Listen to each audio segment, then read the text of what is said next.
Halo teman-teman semua, balik lagi bersama dengan Story 3M, di mana kita kali ini akan menceritakan alur cerita dari manhwa yang berjudul Dead Bone Be Blood. Baiklah, tidak perlu berlama lagi, langsung saja kita masuk ke dalam alur ceritanya.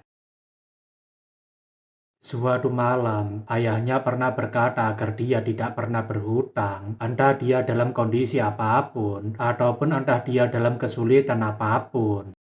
Jika kau sudah terjerumus ke dalam hutang tersebut, maka kau akan mulai terjun ke dalam jurang yang tidak berdasar dan akan menghancurkanmu secara perlahan. Di dalam sebuah tempat perjudian, beberapa orang tampaknya sedang asik bermain domino dengan santai tanpa adanya keributan sama sekali. Namun tak lama kemudian, seseorang datang sambil menanyakan apakah Bos Heo ada di sini, dan itu membuat semua orang melihat ke arahnya. Seseorang dengan lantang berteriak memangnya dia ini siapa, dan pria berkacamata itu berkata kalau dirinya adalah seorang debt collector.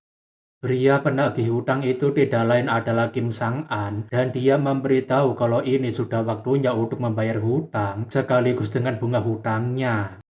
Beberapa orang yang kesal dengan Kim Sang-an tentunya berkata, apakah orang ini ingin dipukuli sampai mati? Berani sekali dia mencari bos mereka. Akan tetapi Bos Heo meminta supaya mereka tetap tenang karena dia adalah tamu kehormatannya, jadi jangan berbicara sembarangan padanya. Bos Heo meminta maaf pada Pak Kolektor karena anak buahnya tidak tahu kalau dirinya berhutang pada tempat pinjamannya. Kim Sang-an mengatakan tidak masalah, lagi pula dirinya datang kemari untuk menagih hutang sekaligus dengan bunga hutangnya, dan Bos Heo berkata dirinya mengerti. Hoseo berkata kalau dirinya meminjam uang sebanyak 100 juta won dengan bunga sebesar 3% yang akan dibayar selama 3 bulan. Sambil mengarahkan kapaknya ke lehernya Kim Sang-an, Hoseo bertanya apakah jumlah total hutangnya sekarang ini adalah 109 juta won. Kim Sang-an mengatakan karena dia menyetujui kontrak bunga majemuk, maka total hutang yang harus dia bayarkan padanya adalah 109.272.700 won. Hoseo berkata kenapa ketua Kim masih tidak paham, bukankah seharusnya dia sedikit ramah pada pelanggan lamanya karena dirinya telah meminjam uang banyak padanya. Kim Sang-an berkata tidak ada yang namanya ramah tamah dalam penagihan hutang, jadi memang dia harus membayar hutang sebanyak itu, tidak lebih dan tidak kurang. Hoseo berkata kenapa ketua Kim sangat dingin padanya, tapi kalau dia memang memaksanya maka dirinya akan memberikan bonus spesial untuknya. Sambil mengayunkan kapaknya, Hoseo berkata kalau bonus spesial itu adalah dirinya akan membantunya untuk melepaskan wajah keras kepalanya itu dari lehernya. Namun tentu saja ketika melawan Kim Sang-an yang sudah menjadi seorang ringtender selama beberapa tahun, dia harus tahu konsekuensi yang lebih parah daripada ini. Dengan santainya Kim Sang-an menggeserkan tubuhnya dan mulai mendekati Bos Heo secara cepat, sampai-sampai Bos Heo berpikir kenapa orang ini cepat sekali. Seketika itu Kim Sang-an memukul wajah Bos Heo dengan sangat keras, sampai-sampai dia harus terbang ke rumah sakit dengan sendirinya. Jelas saja itu membuat anggota geng Bos Heo ikutan marah karena dia berani sekali memukul bos mereka di markasnya. Kim Sang-an berkata sepertinya dia tidak paham kenapa dirinya dengan santainya bisa meminjamkan pinjaman sebanyak itu pada seorang preman seperti dia. Kim Sang-an berkata entah dia sanggup membayarnya atau tidak, dirinya akan datang mencarinya sampai ke Antartika dan mengambil semua uang hutangnya beserta dengan bunganya. Anggota Boseo jadinya merinding melihat tatapan mengerikan itu, tapi Boseo menyuruh semua anggotanya menyerang orang ini secara bersamaan. Namun hanya orang bodoh saja yang akan menunggu diserang duluan, karena Kim Sang-an sekarang ini langsung menggunakan kapaknya untuk melukai salah satu lengannya Boseo. Boseo tentunya berteriak kesakitan, tapi Kim Sang-an berkata agar dia tidak perlu khawatir karena dirinya sama sekali tidak berniat membunuhnya. Kim Sang-an mengatakan kalau dia harus membayar ancaman yang telah dia berikan padanya. Jadi cobalah tahan rasa sakit ini sebelum dia membayar hutangnya. Beberapa saat kemudian di kantor pinjol, tempat di mana Kim Sang-an bekerja, kedua anggotanya menanyakan apakah Hyung sendirian mengambilnya dari Bos Heo. Jaket biru berkata kalau Hyung Nim selalu terlihat seperti seorang jenderal legendaris yang menenteng kepala komandan musuh setelah kembali menagih hutang. Kim Sang-an kemudian meminta supaya dia memasukkan 20% ke dalam brankas dan segera setor uang sisanya ke dalam bank, dan jaket biru menanyakan apakah Pak Tua itu akan memberikannya bonus lagi. Jaket biru berkata dirinya sudah 5 tahun berada di industri lintah darat, tapi Hyung Nim adalah satu-satunya orang yang memiliki reputasi dalam penagihan hutang berhasil 100%. Jaket biru berkata kalau Hyung Nim juga sampai mendapatkan julukan sebagai seorang raja siluman pinjaman atau mesin kolektor yang dingin karena dia menagih hutang tanpa babi bu. Kim Sang-an berkata jangan kebanyakan berbicara omong kosong dan segera ambilkan dirinya baju yang bersih. Kim Sang-an menanyakan bukankah sudah waktunya baginya untuk bekerja keluar dan apakah dia sudah mulai mencoba menagih hutang pada klien lainnya. Jaket biru berkata Hyung Nim tidak perlu khawatir karena besok dia akan menagih hutang pada seorang wanita yang bekerja sebagai seorang guru.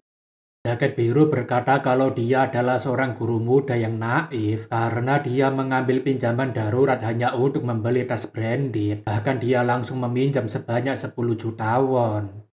Ketika melihat foto wanita itu, tampaknya Kim Sang-an tidak asing dengan wajahnya, dan wanita itu memang seorang guru yang masih muda.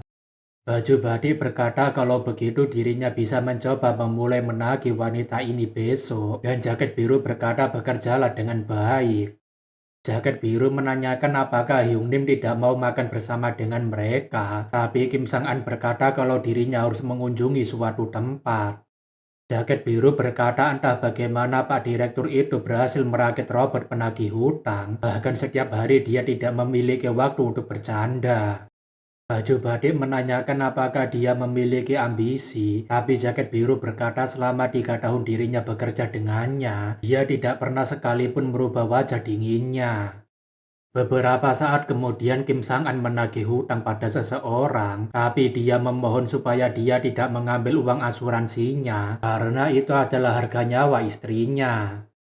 Pria itu memohon sambil menangis supaya Pak Kim tidak mengambil satu-satunya peninggalan istrinya, tapi Kim Sang-an tidak memperdulikan omongan Pak Tua itu. Terkadang Kim Sang-an berpikir kalau dirinya hanya ingin menagih hutang dan tidak lebih dari sekedar itu, tapi pada akhirnya dirinya seperti pembunuh berdarah dingin. Kim Sang-an rasa kalau ungkapan mengenai seorang komandan yang membawa kepala musuh tidaklah salah, karena dirinya mungkin benar-benar menggorok leher mereka hari demi hari.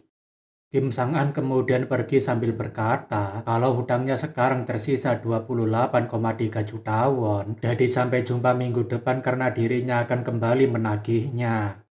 Tentu saja Pak Tua itu mengutuk Kim Sang-an agar dia membusuk di neraka dan dia tidak akan pernah bisa hidup damai selama sisa hidupnya. Akan tetapi Kim Sang-an tidak memperdulikan perkataan tersebut karena meskipun dia masuk ke dalam neraka, dia akan tetap menagih hutang pada orang-orang seperti mereka. Sedikit masa lalu Kim Sang-an, di mana dia dulu adalah anak dari seorang ayah yang mengambil sebuah pinjaman uang dari seorang rentenir. Ketika ayahnya memutuskan untuk mengakhiri hidupnya karena dia tidak mampu untuk membayar bunga hutangnya, pada akhirnya dialah yang harus menanggung konsekuensinya. Bagi seorang anak kecil berusia 15 tahun yang tidak mengetahui apapun mengenai hutang ayahnya, bersujud dan memohon ampun adalah satu-satunya jalan agar dia bisa terus bertahan hidup. Ketika Kim Sang-an menyadari bahwa dia akan menjalani kehidupan yang menyedihkan, dia akhirnya membenci ayahnya sebenci-bencinya. Sebagai bentuk kebencian pada ayahnya, Kim Sang-an menawarkan pada penagih hutang itu kalau dirinya sendiri yang akan menjadi penagih hutang untuk mereka. Keesokan harinya di pagi hari, Kim Sang-an melihat dokumen soal wanita yang meminjam uang sebesar 10 juta won untuk membeli tas branded tersebut. Beberapa saat kemudian jaket biru yang baru sampai di kantor memarahi baju batik karena dia malah bermalas-malasan dan tidak pergi menagih hutang pada wanita itu. Baju batik berkata kalau Hyung Nim sendiri yang mengambil pekerjaan itu, dan jaket biru tentunya menanyakan kenapa Hyung Nim malah datang ke wanita itu. Beberapa saat kemudian di sekolah SMA Solbit, Kim Sang-an mendatangi wanita itu sambil berkata kalau hari ini adalah waktunya baginya untuk membayar hutangnya. Kim Sang-an mengatakan kalau pokok pinjamannya adalah 10 juta won dan bunganya adalah 3 juta won. Jadi bayarlah sekarang selagi dirinya memintanya baik-baik. Kim Sang-an kemudian mengatakan bukankah dirinya sudah bilang supaya dia tidak pernah berhutang apapun, tapi kenapa dia masih melakukan sesuatu yang seperti ayah lakukan. Namun secara tiba-tiba Kim Ye-an menangis menggandengnya sambil meminta tolong supaya Opa membantunya dan Kim Sang-an menanyakan apa yang terjadi. Tapi belum sempat mengatakan alasannya, seorang murid berkata kalau dirinya sudah mengumpulkan PR yang diberikan oleh bu guru. Siswa itu menanyakan siapa pria yang ada di sana itu, dan Kim Sang-an berkata dirinya adalah guru sekolah di sebelah, dan dirinya kemari untuk program pertukaran staf dengan SMA Solbit. Murid itu kemudian meminta maaf karena sudah mengganggu waktu mereka, jadi dirinya akan membantu bu guru untuk meletakkan PR ini di meja ibu guru. Kim Ye-an berkata terima kasih, tapi Kim Sang-an berkata setelah pulang sekolah nanti, dirinya akan menunggunya bersama dengan 13 juta won itu.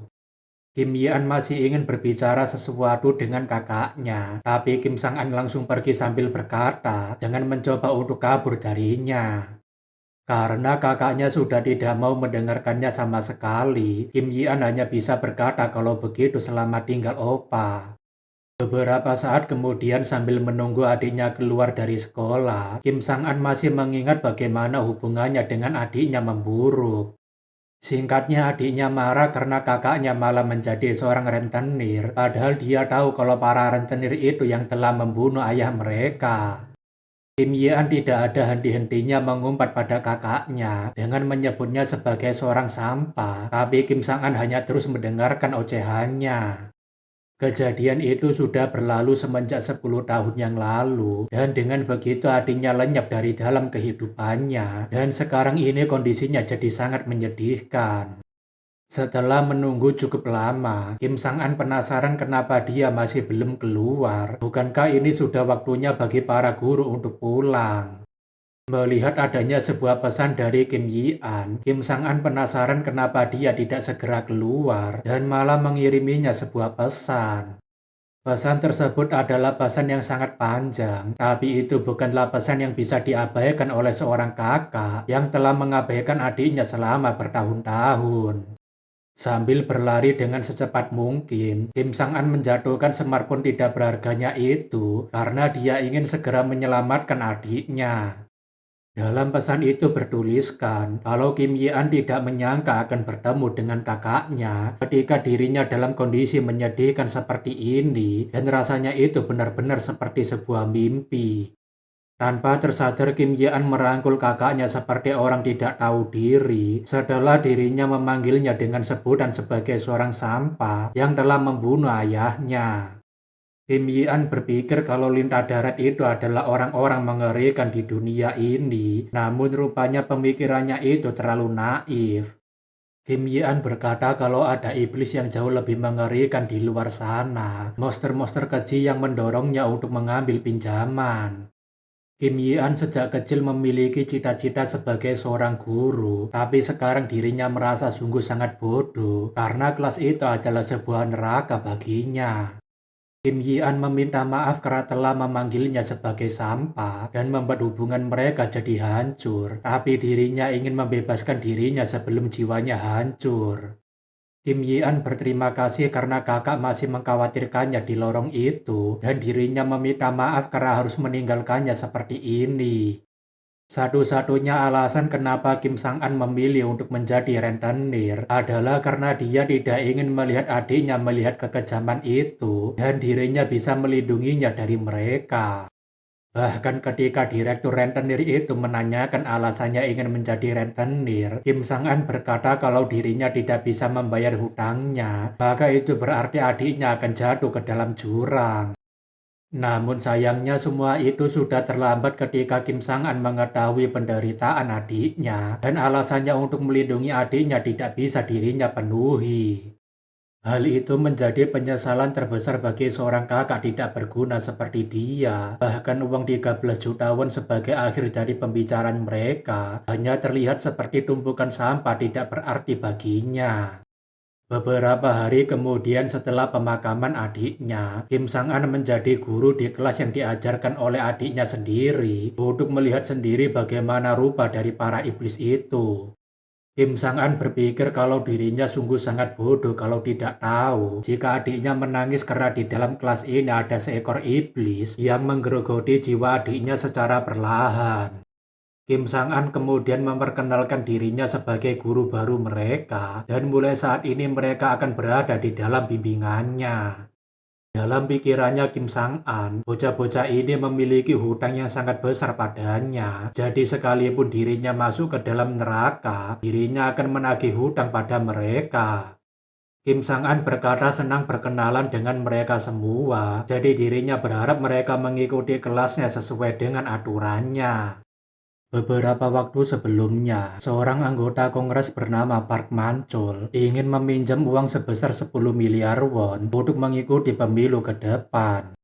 Ketua Junhol Capital yaitu Wang Byong, dia berkata akan sangat sulit untuk meminjamkan uang sebesar itu meskipun dia saat ini adalah anggota Kongres. Singkat kata mereka berbicara mengenai uang pinjaman yang sangat besar dan Park Man-chul ingin bertemu langsung dengan direktur karena jumlah uang pinjaman yang besar ini.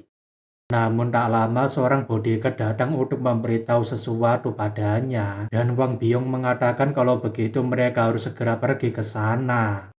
Wang Byong meminta maaf karena pertemuan mereka harus diundur lain waktu, tapi Park Man-chul bertanya apakah dia memiliki agenda lain.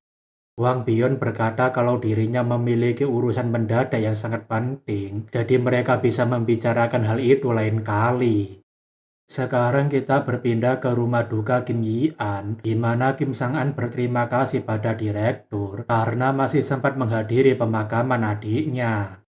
Wang Byong mengatakan bukan masalah besar, jadi apakah dia bisa menceritakan bagaimana semua ini bisa terjadi? Setelah mendengarkan ceritanya, Wang Byong berkata dirinya pikir dia sudah memutuskan hubungan dengan adiknya semenjak dia berada di bawah naungannya. Kim Sang-an berkata hubungan darah sulit untuk dihapuskan dan Wang Byong menanyakan bagaimana dengan para bajingan yang menyiksa adiknya itu. Wang Byong menanyakan apakah dia sudah melaporkan mereka pada polisi, tapi Kim Sang-an berkata dirinya berniat menemui mereka secara langsung.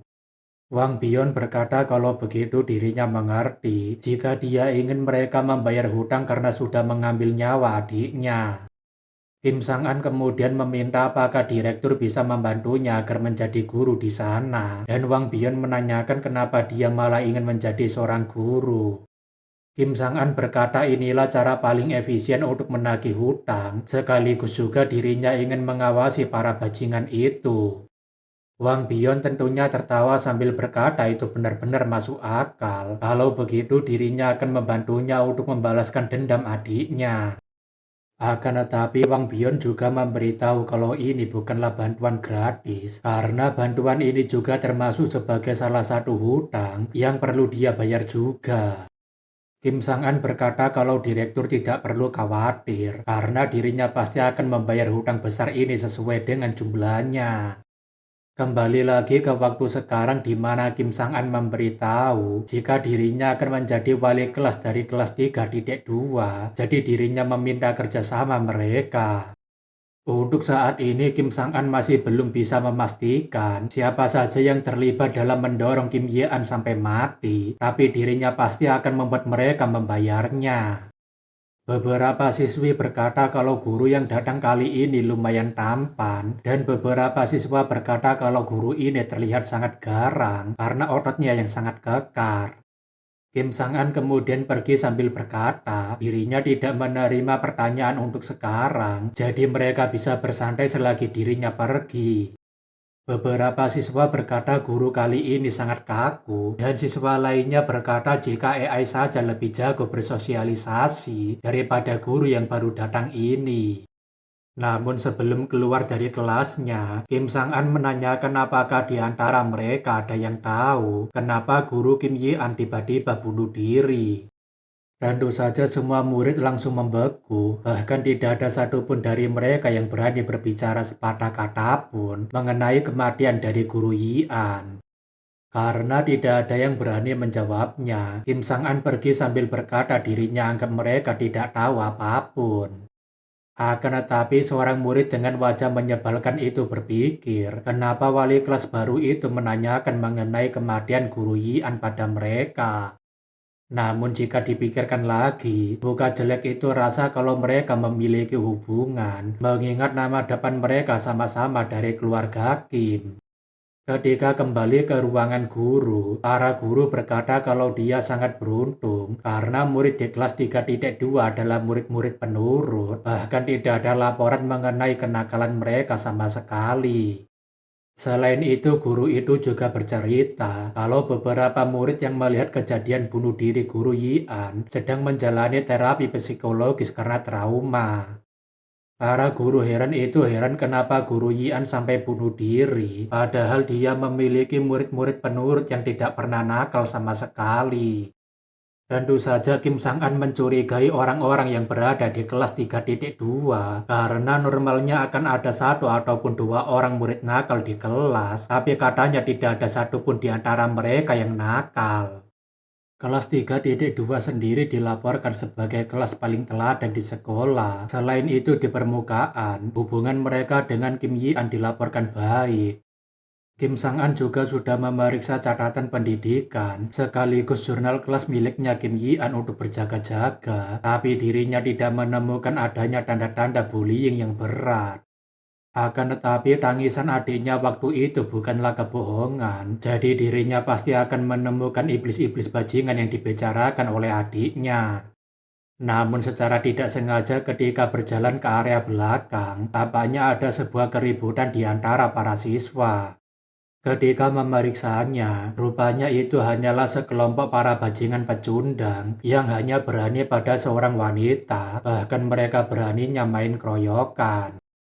Baik Soyeon menanyakan kapan dia akan mengembalikan uang yang dia pinjam, tapi pecundang itu dengan angkuhnya berkata, berani sekali dia menagih hutang padanya. Baik Soyeon berkata bukankah 2 bulan kemarin dia bilang akan mengembalikannya, tapi kenapa sampai sekarang dia masih tidak mau mengembalikan uangnya. Tentu saja Kim Sang-an tidak asing dengan wanita itu karena dia langsung berlari melewatinya ketika baru saja mengantarkan direktur keluar dari rumah duka. Para pecundang itu berkata berani sekali pengecut seperti dia meminta uangnya dikembalikan. Sebentar, mending bocah-bocah ini ganti aja deh kelaminnya. Kok bisa beraninya sama cewek doang? Rambut merah itu berkata agar dia kembali tenang karena dirinya akan membayarnya. Tapi kenapa dia malah mendatanginya seperti seorang debt collector? Rambut merah berkata dirinya hanya meminjam 500.000 won padanya. Dan Baek Soyeon mengatakan kalau uang itu sangat banyak untuknya. Akan tetapi wajah jelek mirip kotoran yang pengen admin hajar habis-habisan karena berani memukul cewek, malah berkata kenapa dia tidak relakan saja uang itu karena dirinya ini adalah teman kelasnya. Rambut merah itu berkata kalau dia bukanlah seorang rentenir, tapi Soyeon berkata kalau dirinya membutuhkan uang itu karena ibunya saat ini sedang mengalami kesulitan.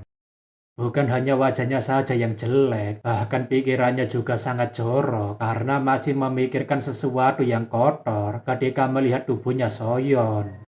Wajah Tai berkata kalau dia memang ingin uangnya dikembalikan, maka nanti malam dia harus pergi ke tempatnya untuk mengambil uangnya itu sendiri. Wajah Tai berkata kalau dia tidak datang, maka jangan salahkan dirinya tidak mengembalikan uangnya itu. Para pengecut berwajah tai itu kemudian pergi sambil berkata, wanita bodoh itu terlalu mudah untuk dibodohi. Beberapa waktu kemudian ketika Soyeon sudah pulang, ibunya tampaknya mengalami kesulitan menjelaskan pada rentenir karena dia masih belum bisa mengembalikan uang sebanyak itu. Ibunya Soyeon tidak memiliki banyak uang untuk bisa mengganti uang tersebut karena bisnisnya sekarang ini sedang sepi dan beberapa saat yang lalu ada orang yang telah mencuri uangnya. Bagaimana bisa Soyeon tertipu oleh pria Tai ini? Itu karena mereka tiba-tiba meminjam uang pada Soyeon karena dia tahu jika ibunya adalah pemilik kedai ini. Soyeon tentunya tidak mau melakukan itu, tapi pria Tai yang beraninya sama cewek ini masih ngotot, bahkan dia mengancam akan menghancurkan bisnis ibunya. Soyeon sadar gara-gara ketakutannya itu, ibunya malah mendapatkan masalah yang jauh lebih besar. Bahkan dia tidak berani memberitahukannya jika itu adalah perbuatannya. Si pria Tai atau Daegon kemudian mengirimkan pesan, kenapa Soyeon masih belum datang kemari, padahal dirinya sudah menarik uang 500 ribu won. Meskipun Soyeon sebenarnya tidak berani datang ke sana, tapi dirinya harus mengambil uang itu supaya ibunya tidak menangis lagi. Beberapa saat kemudian di klub malam, pria Tai menyambut Soyeon yang sudah datang. Jadi dia memintanya untuk masuk supaya transaksi mereka tidak dilihat banyak orang. Namun ketika masuk, rupanya di sana sudah ada sekumpulan pria Tai yang ingin memanfaatkan kepolosannya Soyeon. Soyeon menanyakan kenapa dia tidak langsung memberikan uangnya, tapi pria Tai berkata bukankah mereka harus bersenang-senang dulu sebelum dirinya memberikannya. Secara tiba-tiba pria Tai yang wajahnya lebih jelek daripada kotoran anjing itu melepaskan jaketnya Soyeon sambil berkata, kenapa dia masih belum paham maksud mereka.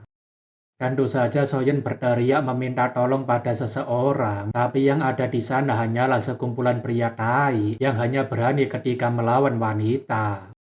Entah sudah berapa banyak admin bilang kalau mereka ini adalah sekumpulan pria Tai, tapi admin tidak akan ada bosan-bosannya menyebut mereka pria Tai, karena kelakuan mereka emang kayak Tai. Sekumpulan pria Tai tidak beradab dan tidak punya otak mengeroyok seorang wanita sendirian, sampai Soyeon benar-benar putus asa dengan situasinya sekarang. Namun Kim Sang-an yang terlalu telat datang akhirnya mendobrak masuk sambil berkata pelajar seperti mereka memang harus diberikan pelajaran. Kim Sang-an berkata jangan salahkan dirinya kalau dirinya sampai berbuat kasar karena tindakan mereka lebih menjijikkan daripada kotoran binatang. Soyeon sendiri ingat kalau pria itu adalah orang yang ada di pemakaman Guru Yian, tapi dia heran kenapa dia malah datang kemari. Pria Tai menanyakan memangnya siapa Pak Tua ini, tapi Kim Sang-an berkata jangan kebanyakan berbicara dan sebaiknya dia melepaskan wanita itu. Pria Tai menanyakan kenapa juga dirinya harus melepaskan wanita ini dan pria Tai lainnya berkata ada apa dengan Pak Tua ini. Tai hitam berkata bukankah dia itu wali kelas baru di kelas 3.2 hari ini dan pria Tai satunya berkata peduli amat kalau dia itu guru baru. Pria Tai dengan sombongnya berkata mungkin sebaiknya dirinya memberikan pelajaran dulu pada Pak Tua sombong yang tidak tahu tempat ini, jadi dirinya akan menyingkirkan wanita jalang ini. Pria Tai menanyakan apakah dia mengenal wanita ini, atau apakah mungkin dia ini sebenarnya pria tua pedofil yang suka memacari seorang anak di bawah umur. Pria Tai berkata kalau dia memang semiskin itu, sampai-sampai dia berpacaran dengan seorang pria tua. Bukankah sebaiknya dia bersujud untuk meminta menjadi pacarnya? Namun karena pria Tai itu terlalu banyak ngebacot, sampai-sampai bau jigongnya masuk ke hidungnya, Kim Sang-an langsung memukul wajahnya agar dia segera diam. Jelas saja itu adalah pukulan yang mantap jiwa, tapi tentu saja menurut admin belum cukup kalau hanya memukul orang itu sekali saja. Soalnya dia gak akan kapok kalau cuma dikasih pukulan sambutan. Soyeon tentunya berpikir apakah jangan-jangan yang dikatakan oleh guru ini mengenai tidak akan pernah melupakan hutang itu memang benar adanya. Waktu itu Kim Sang-an berterima kasih pada Soyeon karena hanya dialah satu-satunya siswa dari SMA Solbit yang datang ke pemakamannya Guru Yian. Kim Sang-an berkata kalau dirinya pasti akan membayar kebaikannya ini sesuai harganya dan hari ini adalah hari di mana dia akan membalas kebaikannya. Tentu saja kedua pria Tai lainnya sangat terkejut karena pukulan guru ini benar-benar sangat kuat sampai-sampai bisa membuat wajahnya Daegu jadinya bengkok. Kim Sang-an berkata kalau dia telah meminjam 500 ribuan dari Baek Soyeon, tapi karena dia tidak menuliskannya dengan jelas di dalam kontraknya, maka dirinya sendiri yang akan memperjelasnya. Kim Sang-an berkata kalau menurut aturan dari para rentenir, hutang yang akan berlaku pada mereka adalah bunga mingguan sebesar 30% dari jumlah totalnya. Oleh karena itu mereka yang telat membayar selama 8 minggu, maka hutang mereka sekarang adalah 4.078.658 won.